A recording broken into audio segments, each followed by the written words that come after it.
যেখানে ব্যালটে নৌকা নেই সেখানে কেউ ভোট দেবে না, কেউ ভোট দিতে যাবেন না। আমি আমার আওয়ামী লীগের সকল নেতাকর্মীদের বলবো যে যেখানে আওয়ামী লীগ ইলেকশন করতে পারছে না, ইলেকশন করতে দিচ্ছে না, আমরা ইলেকশন করতে চাই। ঠিক আছে, আমরা চাই আওয়ামী লীগ ইলেকশন করবে, অবাধ নিরপেক্ষ নির্বাচন হবে, জনগণ তার মতামত দেবে, জনগণ যে ম্যান্ডেট দেবে আমরা সেটা মাথা পেতে নেব। আওয়ামী লীগ ভালো কি মন্দ সেটা ইউনূসের মতো একটা দুষ্কৃতিকারীর মুখে শুনতে চাই না। জনগণ বলুক, জনগণ দেখাক। কাজে আমি এটাই চ্যালেঞ্জ দেব যে ভোটের মধ্য দিয়ে মানুষ সিদ্ধান্ত নিক, জনগণ তারা কাকে চায়। যদি জনগণ আমাদের ভোট না দেয় আমরা মেনে নেব, আর জনগণ ভোট দিলেই প্রমাণ হবে যে আসলে কারা দোষী।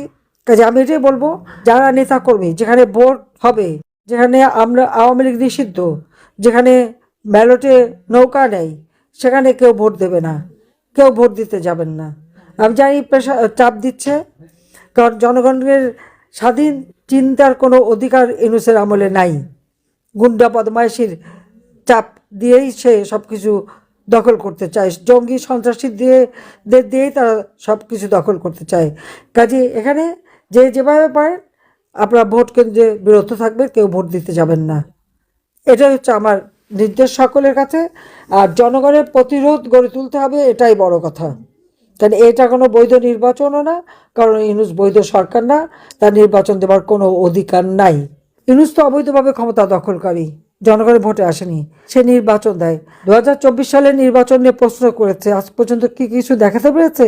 জনগণ স্বতঃস্ফূর্তভাবে আওয়ামী লীগের ভোট দিয়েছে আমাদের কাজের জন্য। সেই নির্বাচনটাকে প্রশ্নবিদ্ধ করার চেষ্টা। এই নির্বাচনে আমরা যে জয়লাভ করেছিলাম, সরকার গঠন করেছি, 2029 সাল পর্যন্ত কিন্তু আমাদের মেয়াদ। তো ইউনূস মাঝখান থেকে কোথা থেকে উড়ে এসে জুড়ে বসলো এবং সে নির্বাচন দিল। নির্বাচন দেবার কোনো লিগ্যাল রাইট তার আছে? কোনো অধিকার তার আছে? খুব বৈধ যোগ্যতা আছে, ক্ষমতা আছে? তা নাই। সবই ওই মব সন্ত্রাস আর জঙ্গির করেই তারা নির্বাচন দিচ্ছে। কাজে এই নির্বাচন সে যে দিচ্ছে সেখানে আওয়ামী লীগকে ব্যান্ড করে দিয়েছে।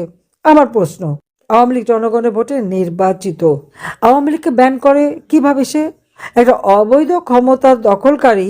এখন যদি ঘরে ডাকাত পড়ে মালিকদের বের করে দেয়, বাংলাদেশের অবস্থা সেরকমই হয়েছে।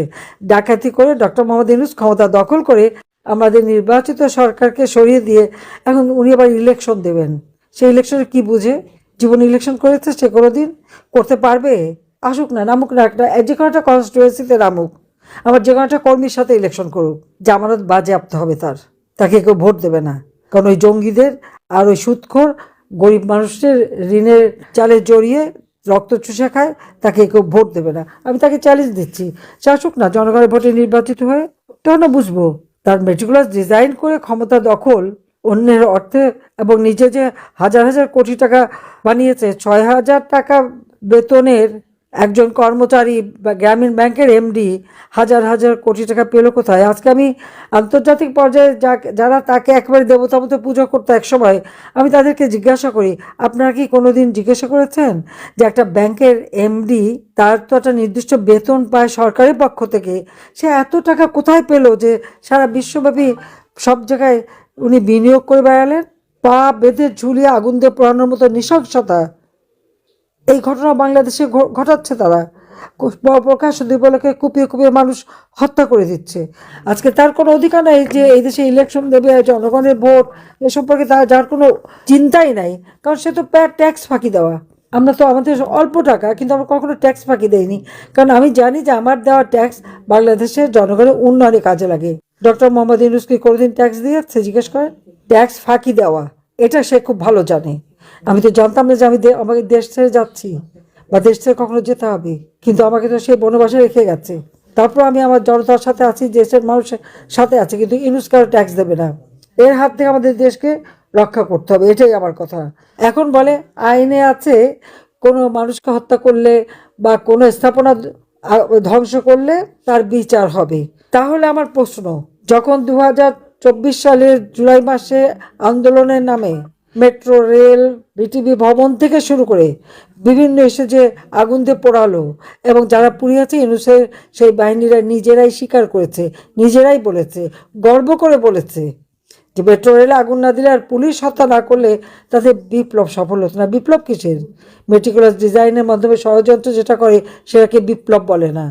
কাজে অপরাধীদের নিয়েই তার যাত্রা, অপরাধী নিয়ে চলা, জঙ্গি সন্ত্রাসীদের নিয়েই তার চলা, এটা হলো বড় কথা।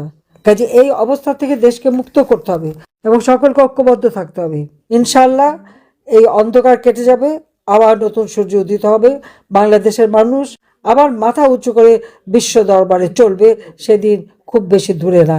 আমি আছি আপনাদের পাশে, যতক্ষণ বেঁচে আছি আপনাদের সাথেই আছি, বাংলার জনগণের সাথে আছি। সবাই ভালো থাকেন, সুস্থ থাকেন। খোদা হাফেজ।